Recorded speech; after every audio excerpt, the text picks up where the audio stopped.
Your Partner in Success Radio is a free business podcast with host Denise Griffitts. It's all about great stories, conversation, and context to help you move your business and life forward with actionable tips and advice from her guest experts. To listen and subscribe, just find us on iTunes, Google Play, or wherever you consume your podcasts. Good morning and welcome to Your Partner in Success Radio. I am your host, Denise Griffitts, and this podcast is ranked in the top 2% of the most popular podcasts globally. And honestly, it's all because of my guests. They are incredible. And I am honored and blessed to share time with people who are at the top of their game, and they show up here willing to help you get to where you want to be in life and in business. Now, my guest today is David Green, who is the world's first silent, that's what I said, silent TEDx speaker, having spent 300 days in silence to deepen his meditation practice. Now, he's a former bond trader and a successful entrepreneur, and he founded a niche finance business that achieved over 100 million pounds in sales before retiring at the very young age of 42.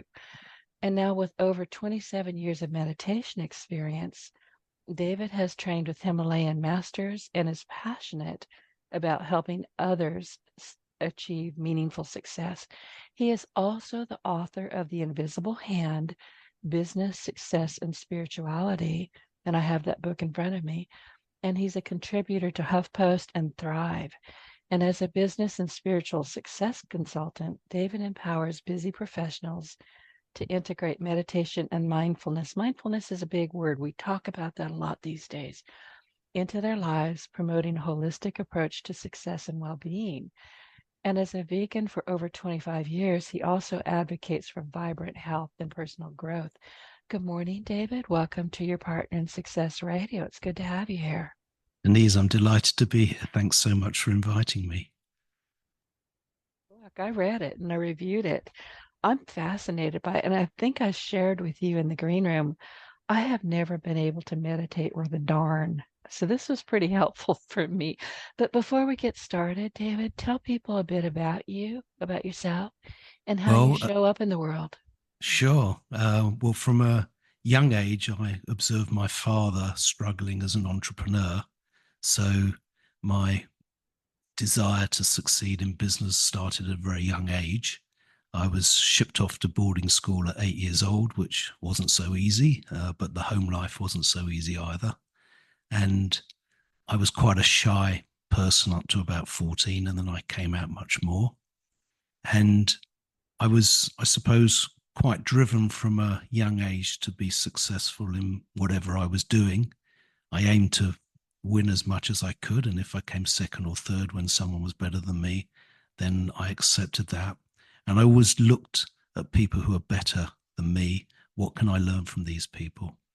So this is where I went up to, and then we had jobs in the holidays, and I think that's what really helped me a lot. As kids, teenage years, we had many, many jobs, and this gave me a good feeling of what the workplace was really like. So at 18, I decided not to go to university, and I went into the City of London, into merchant banking. Then I went into bond trading, and then I started my own business at 23. So that's a brief summary of how I got to that moment. School. I don't know much about boarding schools other than what I've read, but I have to tell you that just the thought of sending a young child away to a school makes my stomach hurt. And I'm sure there's good reasons for it, but it doesn't seem quite natural to me. I think that's a fair point, but from my father's side, and the home life was quite difficult with my mother. In one way, I had an opportunity, and my father was never educated, so he wanted to give the opportunity. If you like sport and these type of things, then boarding school was a very good way to do that. And there was less distraction. Now, of course, the emotional side, if you're at boarding school, it's its own little mini universe, and you learn very quickly when to speak, when not to speak. So that has pluses and minuses that goes with this later. So I think you're right on balance. I think most of the boarding schools today the kids go home every weekend, whereas in my day, we went home every 6 weeks for a weekend. So you have to learn how to survive. That's the positive thing. Yeah. Well, yeah, and there is that. I mean, you are in a kind of a small microcosm, I guess, of what the world is going to be. Exactly. Interesting.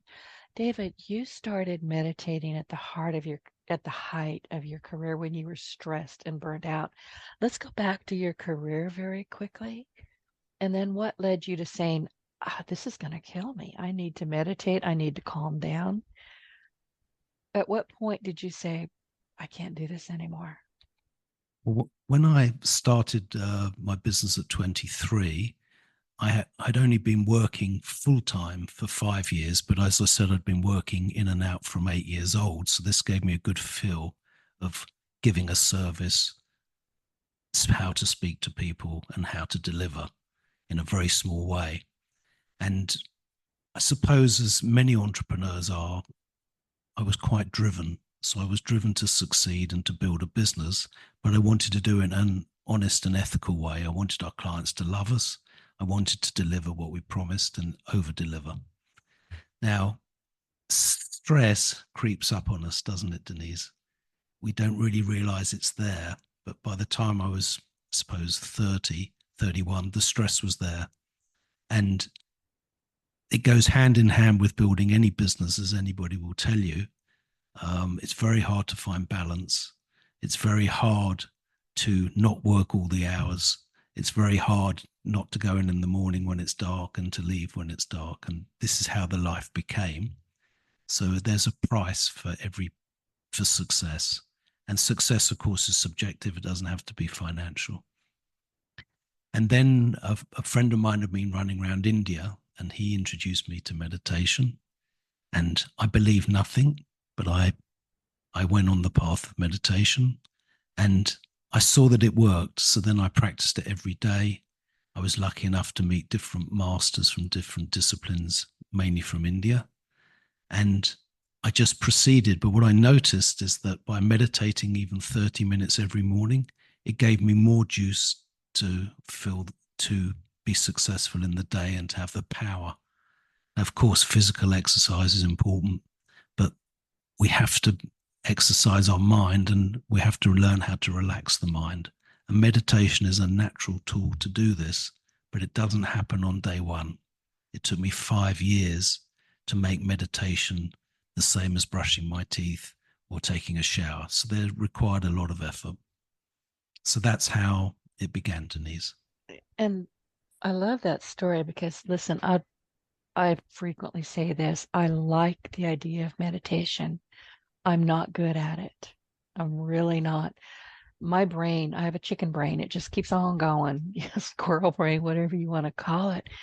And I figured out not so long ago, I was doing it completely wrong. But the minute I try to sit down and clear my mind, that's not going to work. My brain is not going to allow that.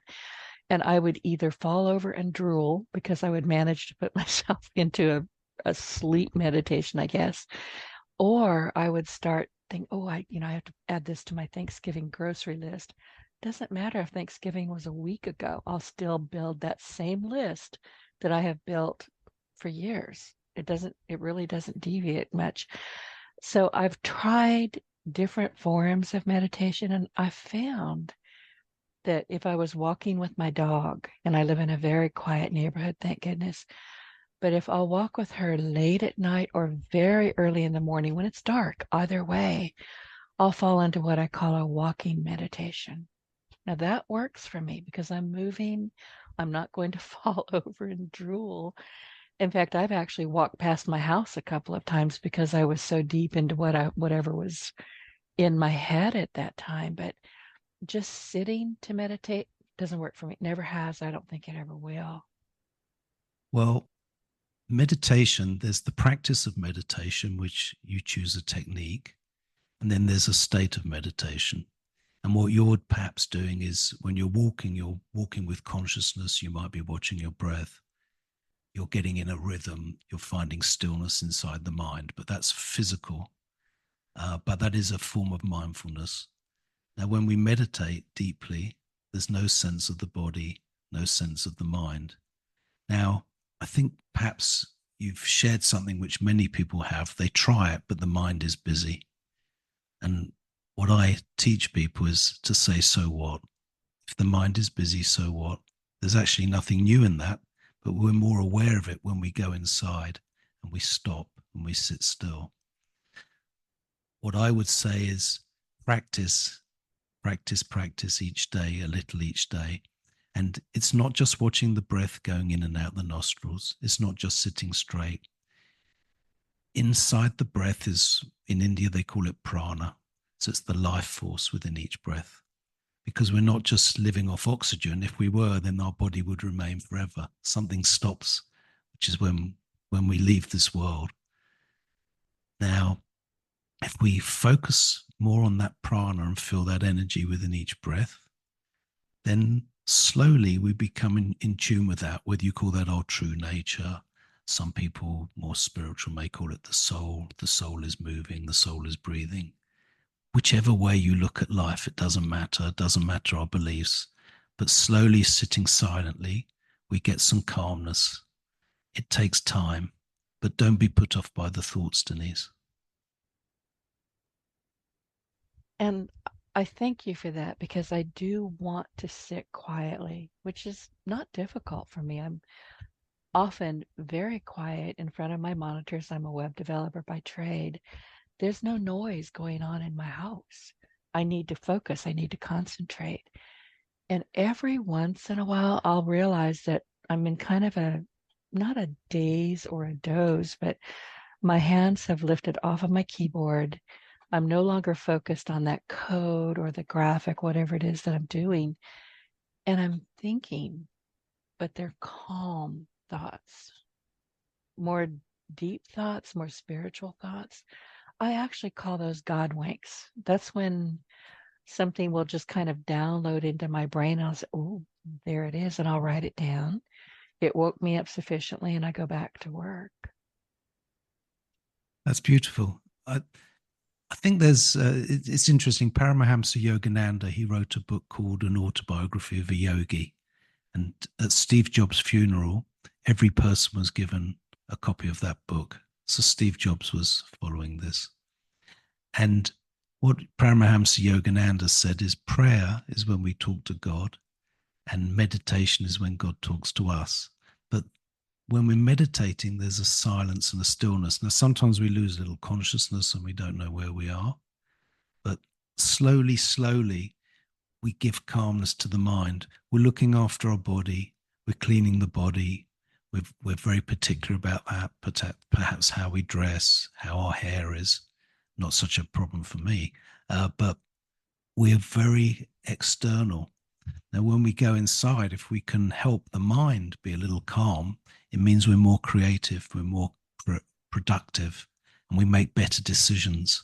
When our life is in chaos, the mind is in chaos. When our breath is fast, the mind is fast. So when we're slowly meditating, without controlling the breath, when we sit silently still, the breath will find its rhythm. So there's no effort in meditation. We just need a little discipline to hold the mind and grab the mind. And by doing that, we can be successful in whatever we do in the world. If the mind is ruling our life, we have trouble in our life. If we get hold of the mind, then life can be very beautiful, and we can get the success, whatever that means to us, whether making a great cake, whether helping people, it doesn't really matter. But we can't do it unless the mind is a little calmer. Sense to me. And after I read your book, and we had a wonderful pre-interview, and yeah, I've always wanted to look more deeply into meditation, but it's one of those things, I've got it in my head. I can't do it. I'm not going to do it. And I start whining. But I realized after reading your book that I actually, when I'm in the shower, I'm meditating. I mean, my brain is clear. There's no phones ringing. I don't have to go look at anything. I actually take bathtub crayons into the shower with me, because again, that's where God winks happen. I'm calm, and I take showers hot enough to steam broccoli. So you can about imagine hot water, and it relaxes me. And I start getting these downloads is the only way I can, God winks. And I have learned that, we all talk to ourselves. We all hear ourselves speaking to ourselves. And I've learned to determine if I hear myself say or think, well, I'm going to do this, that's my ego. That can be discarded. But if I hear we can or will do this, that's a God wink. That's spiritual. And I write those down. Beautiful. What you're describing really is also learning which thoughts to reject and which thoughts to take and grab. Because our mind, I think there was a scientific study many years ago that we think about 60,000 thoughts a day, and about 80% are negative and 90% are repetitive. So if we take that as I think it's quite hard to prove, but someone did a study. But when we look at our mind and look at our lives, how often are we thinking about the past? The past has gone, it won't return. How often are we dreaming about the future? So if we're spending our lives like this, instead of saying, okay, I have a target in my life, I want to achieve this, then proceed in the present. Don't waste the time. Living a life of regret never takes us far. But if we fill ourselves with positivity, and this also helps, meditation helps, mindfulness helps, we suddenly realize which thoughts are helping me, which thoughts are not helping me, which habits are helping me, which habits are not helping me. And we can make excuses all day long, but ultimately it's our hand that feeds the mouth. So if we snack away sometimes, which I can also be one of those people, if you're watching a soccer match or whatever it is, we have certain habits, don't we? Because we want to feel happy. And this is what meditation helps with. We feel that the happiness comes from inside. Where we are today comes from inside. And what we attract is down to us to a large degree. That energy, we're only energy, aren't we? We're only cells, atoms, and molecules. And we People, attract. say, oh, but it's my body. Yeah, but your body is made up of energy. That's right. And it's also, so what I'm saying is, how are we using the mind? Because if we want to be successful, we have to grab that mind. Meditation is the magic pill to purify the mind, to help the mind be still. But don't expect a result in 5 minutes. If we start meditating, say in my case at 30 years old, it won't take 1 minute. You can go on many courses, you can find different techniques. It takes some time. So I was a disciplined person. It took me 5 years for it to become natural. I'm just hitting 30 years of daily meditation. I still don't know anything. I'm still learning. I'm still growing. Sometimes the mind is going. Why we're here? You were supposed to learn and grow. Absolutely. So that's what we're doing. But sometimes stopping in our life, when the life is chaos, we hide behind the chaos. We don't change the things that we know we need to change. So we hide behind a chaotic life. So I always say, take control of the life.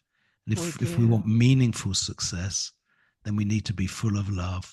We need to be full of faith. We need to get something from that success. And for me, that's freedom. And if we can do it with consciousness, helping other people, serving other people when we work, then that's the icing on the cake. And to me, and I'm learning more and more about myself, and I will until the day I pass from this earth and go to, I don't know, another dimension, another plane. I don't think we just disappear. Energy doesn't just disappear. I don't think. But I catch myself thinking, okay, Denise, what are you thinking about? Why are you thinking about that? Is that important? But what I've learned is what I need to pay attention to is gratitude, massive gratitude. And what am I thinking? Listen, I'll be honest with you, because you mentioned that we talk to ourselves sometimes in ways that are just not good. They're not healthy. If somebody in my local Walmart parking lot spoke to me in a way that I will sometimes speak to myself, I would need bail money. I'd be in jail. I think it was Viktor Frankl that said, there's so many people criticizing me, I don't criticize myself. It sounds like something he would say. And it's so easy to do. I mean, easy to walk past a mirror and go, oh, I look like crap today. Well, guess what? You just gave yourself a headache. Yeah. Stop it. Just stop it. There's nothing wrong with being kind to ourselves. And I think in my case at boarding school, you forget all of this to a large extent. If we're in a business world, we have to hold back the emotions because we have to be rational. And that has a balance, doesn't it? If we're too emotional, not good. If we've got no emotion, that's not good. So how do we find the balance? And again, meditation slowly helps to give this balance, in my experience. Tell me about your unique perspective on blending career success with meditation, mindfulness, and healthy living. Listen, I'm in America. We are becoming a grossly overweight nation. It's unusual to see a young child, that is not huffing and puffing and just chubby as all get out. There's something so wrong with that. I travel quite a lot, so I see different countries. And it is interesting to see how young people are. And of course, America is so diverse. You can go to LA, you can go to New York, you can go to where you are. It's like so many mini countries in one country, all speaking the same language. This In Southwest Louisiana, we've got Cajun country, which is where I am, is Cajun. And then we've got New Orleans, which is a whole different language, is Creole. And then if you get up towards Shreveport or Arkansas, you can't understand a word they say. So it's very different from town to town, practically. I think going back to your very good point, why, with so much technology, with so much advancement, why are people getting sicker and sicker? It's because we're not living a natural life. Firstly, are we living indoors or are we living outdoors? If we're going to sit and not burn any calories and we just watch TV all day, then we're naturally just going to eat more. So what is the balance and what is the environment? If we live near the sea or the sand, we tend to want to go out more. How much oxygen is around us where we live? In the cities, you can tell such a difference. Going to different cities, how the oxygen is, how is the mood, how is the energy, how are the people? And of course, we inherit, sadly, often the bad habits from our parents instead of the good habits. So we learn this. And our parents, if you like, are the first gurus for us, aren't they? So they're our teachers. Guru just means teacher. Gu Oh, I and Ru. didn't know that. Yeah. So Guru gu means means teacher. invisible and Ru means Okay. visible. So, Oh, so on a spiritual point of view, you find a spiritual guru, he shows what is invisible, makes it more visible. This is my interpretation. There's two separate Sanskrit words. And if we look, where do we come from? It is our genes, our conditioning, and our effort. If we look at our life, we have an effect from our genes. Our conditioning is what we've been taught, what we've seen. What we're eating through our eyes, what we're eating through our ears is just as important as what we're eating through our mouths. And then probably half is to do with our effort. Whatever our genes, whatever conditioning, where we are today will be a large extent towards our effort. Did we break away from the habits of our parents, which may not have been good? Did we grab the good habits of our parents, or did we rebel against that? So this is a yogic philosophy, genes, conditioning, and effort. What is the balance of those? That's where we are today. And if we don't like today, then what will we do today which will change tomorrow? that goes back to mindfulness. And I wrote something down while you were talking, because we were talking about habits and the things that we do. And habits are hard to break. They're not difficult to start, but they're hard to get away from. I had a business coach many, many years ago, and she asked me a question that had me I was silent there. I couldn't even respond to it.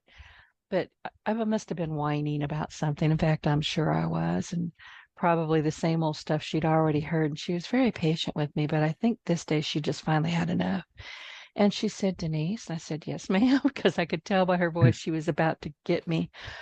She said, Denise, what are you tolerating? Well, that opened up a whole new can of worms. Yeah. So I ask myself that frequently. What am I tolerating? Have I slid back into an old habit that was just didn't really serve me, but it was easy? Have I created a new habit that's great, but I'm not quite there with it? What am I tolerating? And I think if you'll ask yourself that regularly, you'll have a whole laundry list of things that you need to get rid of. Yeah, it's an interesting word to use, not one that I would use, but it's a very good description. I think the other thing, going back to whether we're living naturally or unnaturally, is we become so used to stress, we become so used to feeling unhappy, we begin to think that life is normal. We begin to think that that is the normal way of life because we may ask our friends, and the friends are often similar to us. So it is a big effort to make changes, but we should do it slowly. So if we're going to give up cigarettes, we'll just smoke one less a week than we normally do. So go slow. Be kind to yourself.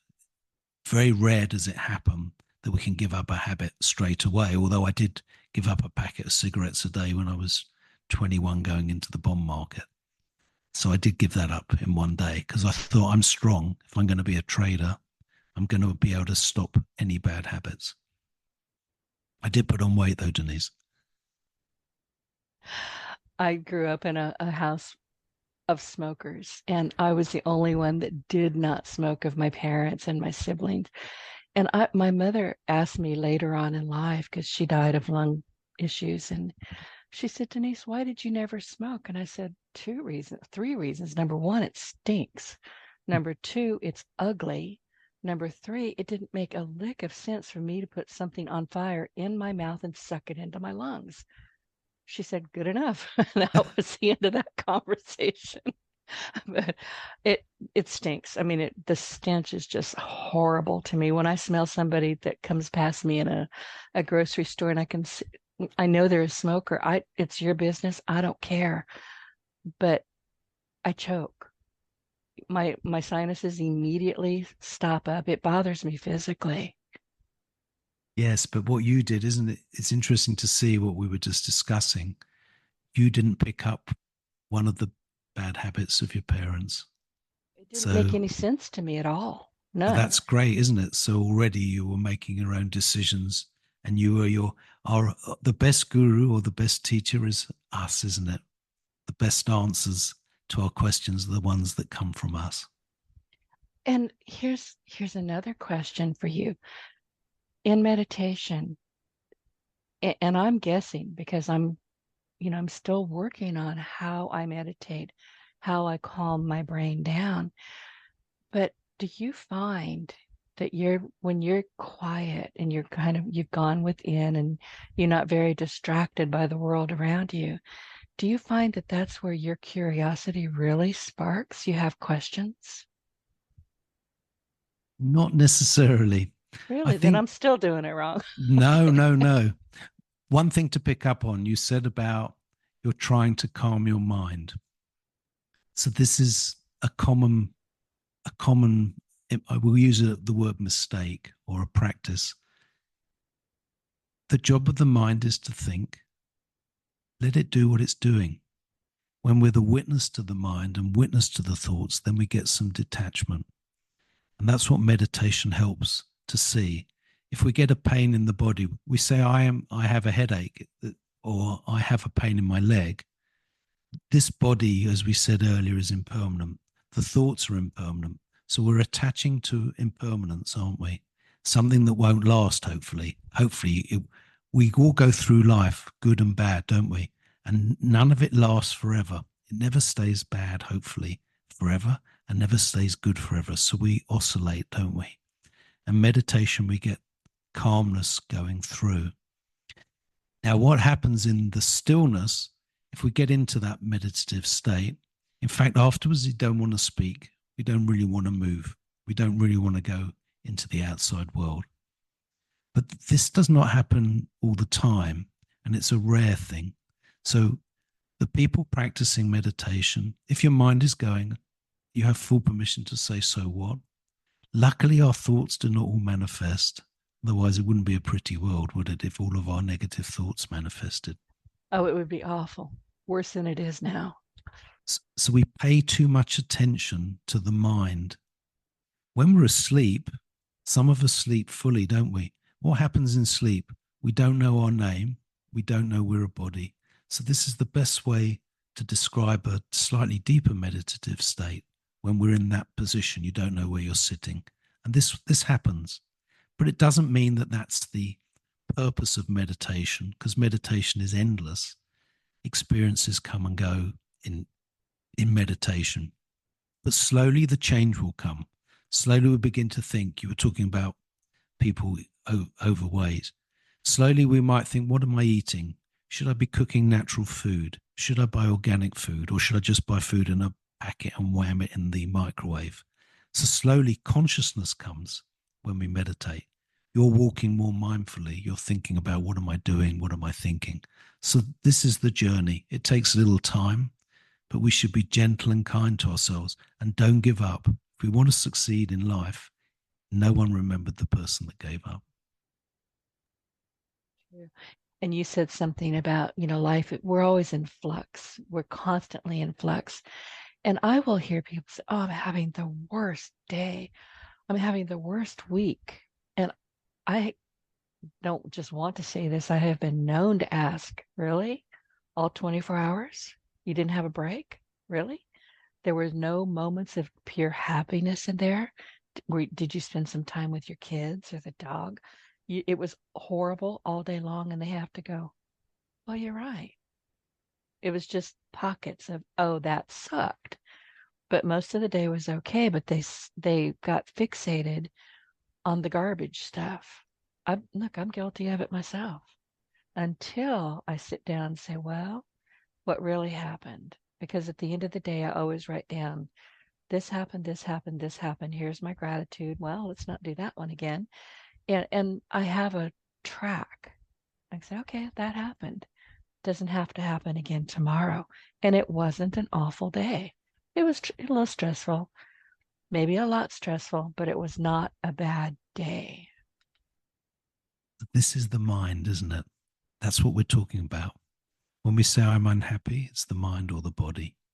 So the mind is the key. The mind will trap us, or the mind will set us free. It is possible. It is possible to change our lives. It's possible to succeed even if we've failed in many, many things. If we pick ourselves up, if we're enthusiastic, if we're smart, we can succeed in whatever we want. And that mind is a beautiful tool. We just have to grab it.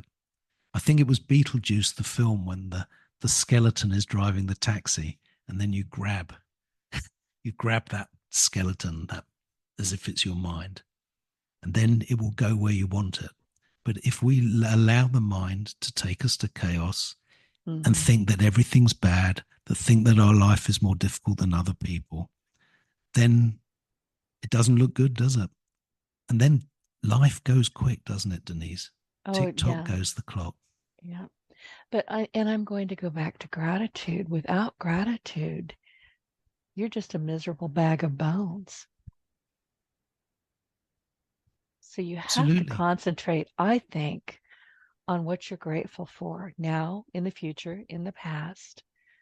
And I calm my brain with that. My mind is very, very busy.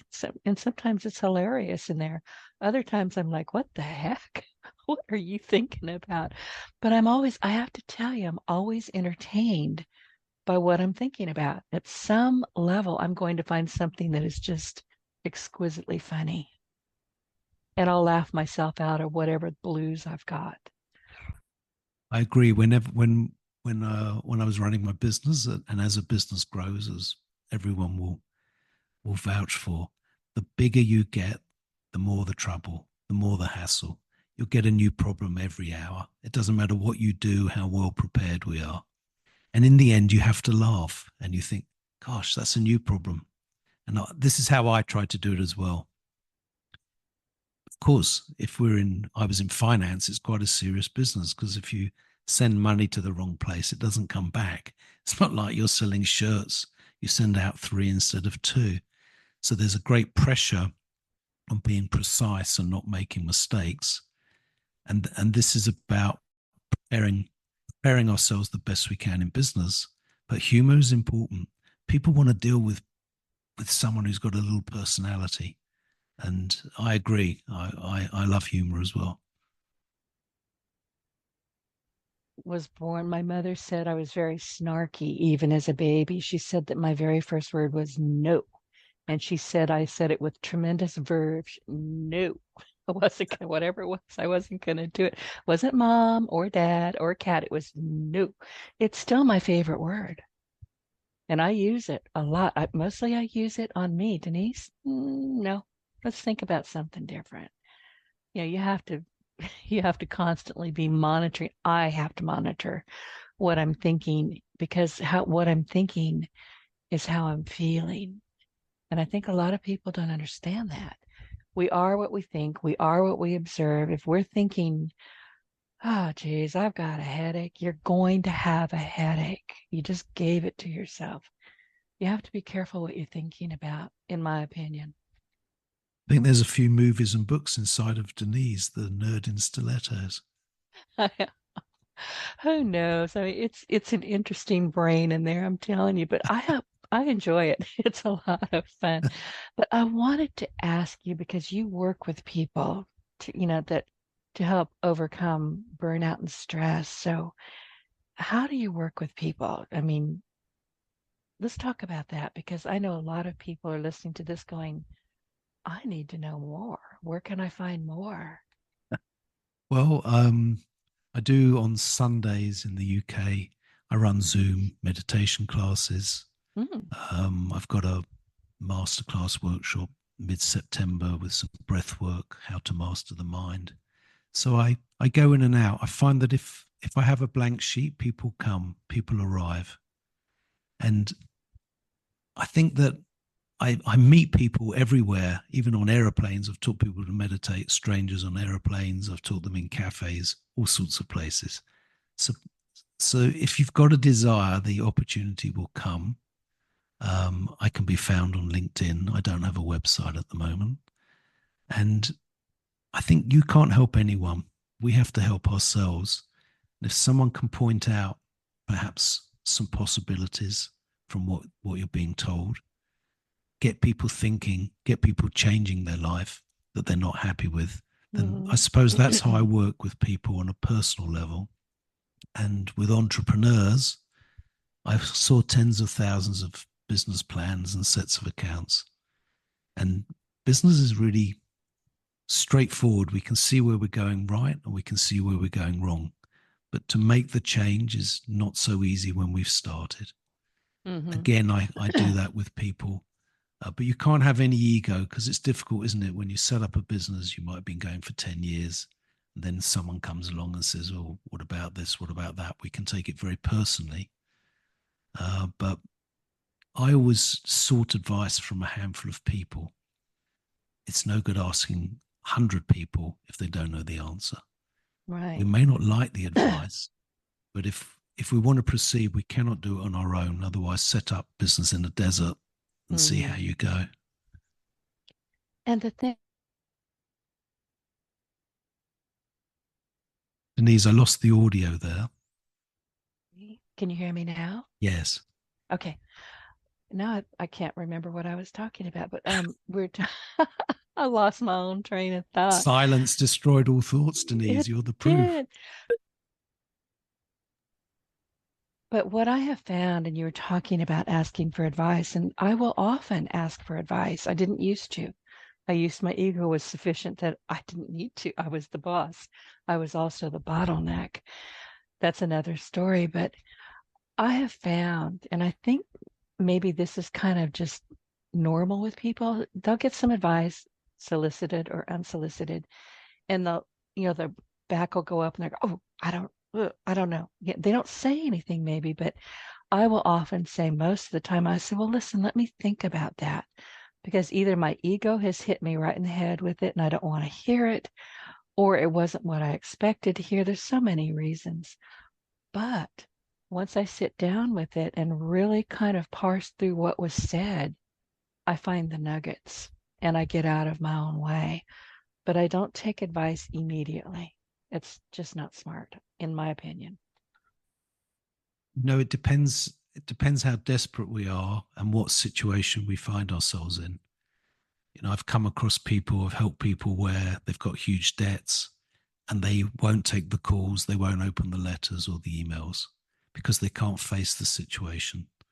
So at whatever point it is, we have to, in our own way, as you said, you can contemplate what someone's advised you. But ultimately, we can't have any ego. If we're in trouble, we should put up the hand and ask for help.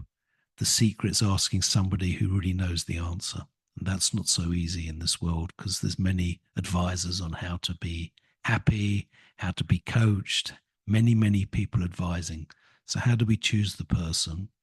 I always try to choose the person that's been up the mountain and come back down in one piece. You don't want anybody whose bones are still up there at the top of the mountain. Right? We have talked about, you have mentioned breath work a few times. And breath work to me is very, very important. As I mentioned, I grew up in a house of smokers. What I didn't mention is that we all have, it's a lung disease that we were all born with called bronchiectasis. I was told, because I was prone, as a very young child, I was prone to pneumonia. And I was told when I was 15, when I almost died, that I was to never smoke. And I said, well, that's not a problem. I never will anyway. But I realized then that if I didn't take care of my lungs, my brother just passed away. He was a double lung transplant. My mother had lung problems. They all did, but they all smoked. I mean, my siblings quit when they were young, but they still did smoke when they were younger. And I pay a lot of attention to how I'm breathing. And do you do this? You'll catch yourself really concentrating on something. I'm a web developer. I'm in front of monitors all the time. And I will realize that not only am I not blinking, I'm not breathing. Yeah. And that scares me. I'll have to jump up and go outside and, dig my toes in the grass and start doing some breathing exercise. Denise, you're a natural for meditation, so I'll invite you to one of my sessions with pleasure because you're a natural. So what happens when we're stiller, we blink less, we breathe less. An average person will breathe about 16 breaths a minute. And if we observe nature, which animals live the longest? The tortoise, the whale, they're breathing. Sometimes they don't have to take a breath for 45 minutes, the whale going under, maybe longer. So the animals that live the longest are the ones that breathe the less. A rabbit will breathe, I think, about 35 breaths a minute. A dog breathes a lot more, the cat breathing less.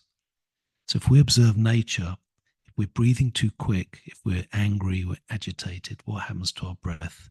It's not rhythmic, it's agitated, and that's not good for any of our body. But what happens as we get in a rhythm, so you're saying when you get in your own zone, right? You get in a rhythm, don't you? Like when you're walking, I'm in my own zone. When I'm working, suddenly I'm in the stillness. You're just doing, aren't you? So this is what meditation helps us with. So you're doing a form of meditation already. You're a natural. You're bringing that into your daily life, which is really what it's the step from meditation and mindfulness. You can't do one without the other. No, meditation is a purifier. Mindfulness is carrying that through our day.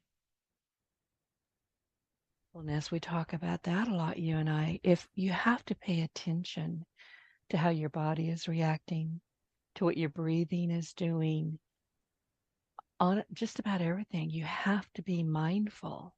And I think so many people aren't. And I'm going to use the iPhone. Yeah, everybody and their grandmothers, we're going to be a nation of people with, what do they call it? Dowager's hump.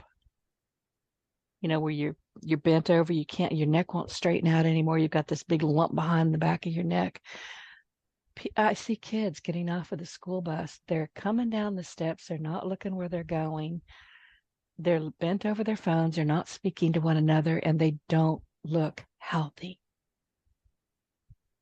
And that worries me a lot. But they're not mindful. Anybody could come. I live in a very quiet neighborhood, so nothing's going to happen to these kids, I don't think. But if somebody decided to go around that school bus, and he'd knock out 3 kids in a row because they weren't looking, they weren't paying attention. Yeah. It's scary. It's frightening. I mean, these little kids, big kids, adults, they're so glued to those phones. I want to say, you're going to, oh, too late. You already walked into it. Yeah, the phone is the modern day guru, isn't it? It's become the It modern day is. lover. It's I don't become the keep mine modern near day me. entertainment. Yeah. I've had a phone for years and years and years. I don't give my cell phone number to people, and I don't have it in a room where I am. I use it when I need it. I'll go find it. I use it, and then I put it right back down. I don't want it near me. Yes. But going back to the breath, because you brought up a good point, how do we breathe, or how should we breathe? And what breath work can we do? So a meditator will breathe in and out of the nose very gently. They'll find a rhythm. There'll be no force. And it helps to breathe where there's oxygen. So you open the window. I tell people you need to shut the doors before you meditate. So you shut the door to the room, you open the window, you close the eyes, you're closing the ears, the senses, the nose, you're not smelling like mad, you're closing it, you're closing the mouth. So you're shutting all these doors. And then slowly the breath will find a rhythm. You talk about smokers from your family. How is their breath? The breath, they're coughing, they can't breathe the oxygen. But observe the agitation of people, angry people, their breath is all over the place. And if you go to a Ayurvedic practitioner, this is from India or in the East, you'll stick out your tongue, they'll take your pulse. They're observing the very simple things about how is the whole person, how is the breath, how is the mind. So the answer's all inside. Do we help ourselves? Do we do what is good for us? Right. Or do we do what is bad for us? Choices. In a hurry. I think that the more stressed we get, the more we hurry, then we tumble into bed and we're exhausted and we can't really rest. It's a process, and we have to find a way to stop it. I don't know about you. I lucid dream. I always have, which I find interesting. In a way, it's a form of meditation for me as well, because I will literally tell myself before I don't sleep a whole lot. I sleep in fits and snatches, like 2 hours here, 3 hours there. If I sleep for 8 hours in a row, I probably should go to a doctor. I'm sick. I've always been this way. But before I'm about to go to sleep, I will turn over whatever it is. I need a question. I have an answer. I need a question. I have an answer. And I will turn it literally over to my subconscious for review. And I'm saying it out loud. So God can hear it. My spirits can hear it. My subconscious can hear it. And at 3:18, this is no joke. 3:18, it doesn't matter if I went to sleep at 1:18 in the morning. 3:18, I wake up, the answer's there, I write it down. But I'm lucid dreaming, and I can literally say, I don't like where this is going. And I can stop in the dream, almost like changing a channel and redirect. Is that something that you do? To be honest, I sleep like a log. I don't. I hate you. When I worked crazy hours, I put the head down, gone. 6 hours enough, generally. I hate people like that. It just, I can't do. What do you mean you're asleep? What the heck? The yogis describe us as having 3 bodies. We have a physical body, an astral body, which is what you're perhaps talking about, which is the mind. The mind is still going. It is like an invisible body, and the causal body, the cause of everything. So if in your case you're connected to that astral body, that mental body much more, it's being conditioned that you wake up at 3:18 in the morning. But the good thing to do at that is to meditate for 5, 10, 15 minutes. It's a perfect time to meditate if you're getting up that early, Denise. All I'll teach Stay. you with Oh, pleasure. good. Thank you. Well, I won't teach you, but I'll give you some suggestions. Oh, I You would can love try it, that. and then in a month you can tell me if it's changed at all. I will. I will often, because when I wake up and say, okay, I wrote it down. I have choices. I can stay here and try to meditate, which, and I don't use that term, but, think gratitude, what am I really thankful for? Or I can get up and go make a gumbo, which I have been known to do. It's not unusual to find me in the kitchen at 3:20 in the morning. Wow. I know. I'm not insane, truly. I'm not. But Only this is how nearly. I've always, yeah, just a little bit. That's right. We all have our insanity, don't we? We do. We do. So we've only got about 8 or 9 more minutes. Wow. I wanted to ask you, how is integrating meditation into your life and your leadership style allowed you to balance business acumen with personal well-being? Because clearly you've done very well doing this. If I'm honest, it's very hard to find balance when you're an entrepreneur and your business is doubling every few years. It is very hard to keep the balance in the day because the nature of this world is stress. The nature of success is problems. We have to find solutions for the problems. But my only savior was meditating each day. If I had to go to a meeting after a 3-hour drive for 9 o'clock, I'm up at 4:30 meditating. It didn't matter. So that discipline of doing it each day helped me a lot. People ask me, David, now you've meditated all these years, if you set up a business, would it be different? I'd like to think so, but ultimately, even, setting up a new website or trying to speak to some helpline, thousands of miles away where they don't understand you, it's not easy getting things done, is it? It's not even easy getting the simplest things done. And I would always say, if people are setting up a business, do something that solves a real problem, because there are many problems out there. You don't have to have an original idea. You just need to find the space, which is where that word entrepreneur comes from. Entre, between, prendre, the French, to take. There's always a gap in the market. Today is always the best day to start a business, because the bigger companies get, the more impersonal they get. So how do we integrate a healthy life with this? Physical exercise, oxygen, healthy eating. Nothing new, is it? We're getting told this everywhere, but do we do it? That's the main thing. I didn't have a microwave for many decades. One day it exploded and there was a little fire inside of it. And I'd only started meditating for 2 years. I thought, oh, there's a message there. If you've got any food, just reheat it with a little stock. And it's this, are we living healthily or are we living unhealthily? And everyone has to answer their own question. And how great is our pain and suffering? We talked about what do we create? Go ahead. We create our own pain and suffering. Does it have to get so bad that a doctor says, I'm sorry you had God forbid, a heart attack or something like this. Now you need to change. So do we have to wait for that, or do we do it before? We do it before.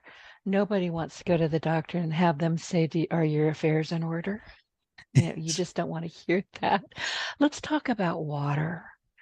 And I just threw it into my list because I drink a lot of water. I love water. It doesn't matter if it's well water, tap water, it doesn't matter. But I notice that people are drinking soda, they're drinking, and I don't have any problem with coffee other than I can't drink it because it just chews my stomach up. But I drink a lot of water and I drink a lot of tea. And honestly, I think I'm healthier for that. You don't find soda in my house. I don't eat sugar. I never have liked it. But water, what do people have against water? I don't know. Most people I know drink water. But I think the type of water you drink does make a difference. So I try and get it. Yeah, that's what I was going to ask you. What do you recommend? Well, I'm not a nutritionist or a health expert, but I don't like buying water that's been manufactured or bottled by a very large company or two that sell fizzy drinks. I know. I prefer to find it where it says it came from the mountains or came from the natural spring. and also Yes. drinking it from glass bottles rather than plastic bottles. But yeah, one of the yogic practices is to drink water only maximum, say, 1 hour before a meal, a large glass of water, always at room temperature, but never during the meal, and then wait for half an hour afterwards. So this is so we don't clear the saliva, so we get good digestion. As you brought up water. Yeah, and see, I didn't know that. I drink water all the time. I mean, I drink it. I've got it sitting next to my bed. I've got 2 giant mugs of ice water sitting here underneath my computer monitor. If I can't find water, I'm panicking. I've always just loved water. And you're going to think I'm a total lunatic. When I'm drinking my water, I'm also telling it thank you. Why not? I can't remember his name. I think it was a Japanese man. He did experiments on water He did. crystals. You Yep. can find him. I can't I know remember what you're talking about. Yep. So he got people to say, I love you to the water. And the crystals showed beautiful patterns. Whereas if you said, I hate you to the water, it showed terrible patterns in the crystals. So yeah, water carries energy, and It there's does. a lot of water in us. And if you dump that dirty water that you just said you hate into a plant, you're killing the plant. It's fascinating. But fortunately, water has always been my beverage of choice, so I'll drink it wherever I can find it. Yes, Well, and this, just going back to what you were talking about, integrating it. You mentioned at the beginning about I gave a TEDx talk in silence. Um, this is because I spent 300 days in silence. I went off, no TV, no friends. I went to a foreign country. No one knew where I was. And I had no agenda, just to see what was the experience like. And in that experience, I did dream every night. So this was one change. But what I took from sitting in silence, walking in silence, if I can give a summary of what that 10 months gave to me, which might help other people even if they sit for 5 minutes a day, is that what I realized is that as I was walking in silence, because I walked each day, I noticed that my eyes were judging people. Look, what's that person wearing? What's that person doing? One woman was leading a cat on a dog lead, taking the cat for a walk. So always we judge with our eyes. And the second thing I realized was that we give away our power too easily. If someone says something to us, we get agitated. Why? Why do we give our power away so easily to others?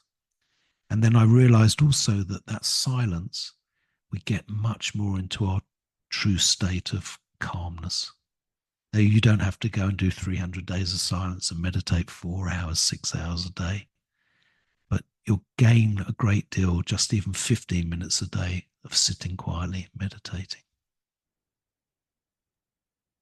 ask you, once you noticed that you were judging, did you change from that? What happened? Yes, of course, because once you go in silence, like you're talking about sitting silently for meditation, the mind is going, isn't it? And there's no one, I'm not talking to anyone. So that mind is going up 1,000 miles an hour, and it's looking for distraction from the silence. So of course, this was one of the benefits. I could see what's going on inside, and also I could see, how do I feel about David? And luckily I like myself, because it would not be possible to go through that experience without feeling good about yourself. It would not. Now, I did have around 90 days. I did have 3 or 4 bad days. Now, of course, during the 300 days, I did keep a diary, which I never did before. I did have good and bad days, naturally. But around 90 days, I had 3 or 4 days of doubt. What am I doing? What's the point? Who am I to sit and meditate? I'm not some master from India. And so I had a great deal of doubt. But what I learned was, just be the witness. That's only the mind. Why should I grab that thought? So I watched it. And this would be something that perhaps helps a few people when we're having a really bad time mentally or in our lives. Just be the witness to that. Don't take ownership of it. Just be the witness, because everything passes. Tell us about your TEDx. Well, when I came back, I live in a place called Guernsey, which is a small island between England and France. And when I came back, after maybe a week or two, I met a friend. Of course, I found it very hard to speak after being silenced for 10 months. I began to forget if words existed. So this did happen to me also. And this friend of mine was arranging the TEDx here, and he said to me, David, will you come and give a talk about silence? And really, I was quite feeling very introverted and not really wanting to speak that much. And I also didn't want to do a talk as if I had achieved something by doing silence, because that was not the purpose of it. It was really an experiment for me. And so I said, okay, I thought about it and I said, okay, I'll deliver it in silence. And he said, oh, that'd be fantastic. And so we created a slideshow. And what I did do is I got the whole audience meditating for a few minutes. I think it's on YouTube somewhere, the video. And there was not a sound in the room. I know. I watched it when we first spoke, and then I watched it again this morning before we jumped on this call. Funny enough, the talk before me was about infidelity. So they had been shocked in one way. And then I came along, I wasn't talking. And they found that strange. And then then the screen behind me said, okay, we're now going to sit and meditate. And really, I don't know, I think there were about 500 people there. There was not a sound. Everyone was still. So if a whole room of people can do that, listening to different talks, we can all do it if we want to. And of course, we have to know why we're doing it. And that's really my message. There is a benefit to sitting silently a few minutes a day. There is a benefit of meditating. And I'm the least likely person. If you knew me when I was younger, I was dogmatic. I just wanted to succeed in business. I wasn't interested in anything esoterical. So if it happened to someone like me and I got the benefit, it can help everybody else. Absolutely fascinating. And you know what I really have taken from this is that I do know how to meditate, just not in a way that I thought I had to. So that has been very, very empowering for me. So David, thank you for sharing your very inspiring journey and your insights with us today. But before I reluctantly let you go, is there anything else you'd like to share with our audience? Contentment is the prize of success. That is the prize. If we're going to work hard for money, then save some of it. Otherwise, we're trapped forever. So get freedom, get contentment, and then we can be in that stillness. If we're never content in life, how can we be happy? And it's possible. And it took me a very long time to figure out that I was essentially a happy person. I was just cranky a lot. And you would think Cranky's good. Cranky can be snarky too. But once I figured out that I actually really like life and I like the way I operate in life, it was just so much easier. I can't remember who said it, but it was, might have been George Burns. He said, you have to be yourself because everybody else is taken. Or maybe it was Gracie, his wife, who knows, but yeah, could have been Gracie. Well, listen, David, thank you so much. And to our audience, in our conversation today, David Green shared his remarkable, truly remarkable journey from a stressed out entrepreneur to a meditation expert and a business consultant. And he revealed with us, to me anyway, to all of us, how daily meditation transformed his career, bringing peace, clarity, and enhanced decision-making abilities. And his unique approach integrates business success with spiritual growth, emphasizing personal development and meaningful achievements over mere financial gains. And his 300-day, I'm still shocked by this, 300-day silent retreat and his 27-year commitment to meditation have shaped his leadership philosophy and helps him foster resilience, balance, and a long-term perspective. And he attributes his success to a combination of grace, effort, common sense, that's important, and meditation. And I would add critical thinking skills. We all need that. And that highlights the power of inner resources in achieving both professional and personal fulfillment. So if David's insights have inspired you, I encourage you to connect with him on LinkedIn or visit Amazon to purchase his book, The Invisible Hand, Business, Success, and Spirituality. And if you have enjoyed this episode, please subscribe. I can't even talk now. Please subscribe to our podcast and leave a review. Your support helps me continue bringing you conversations with remarkable individuals like David Green. So thank you for listening, and I will see you next week. David, again, thank you so much. Denise, thanks so much for inviting me. It's been a pleasure. Oh, it has been my pleasure. Get your voice heard. If you would like to launch your own far-reaching podcast, contact Denise Griffitts at yourofficeontheweb.com and go to the podcast tab.